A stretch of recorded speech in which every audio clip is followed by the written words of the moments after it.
Today, guys, I'm gonna make microwaveable pancakes with syrup and butter. I'm gonna be teaching you how to make them.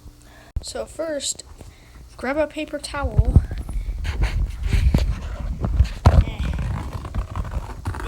Grab the paper towel. Put it here. Put the pancakes on the paper towel. Then, open up the microwave.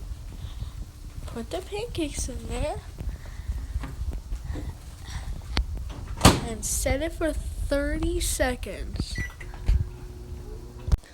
So, you put it in for 30 seconds. Twice, and I already did that.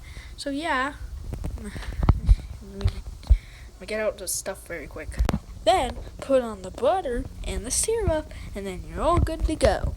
After you added the syrup and butter, you're all good to go. Bye-bye!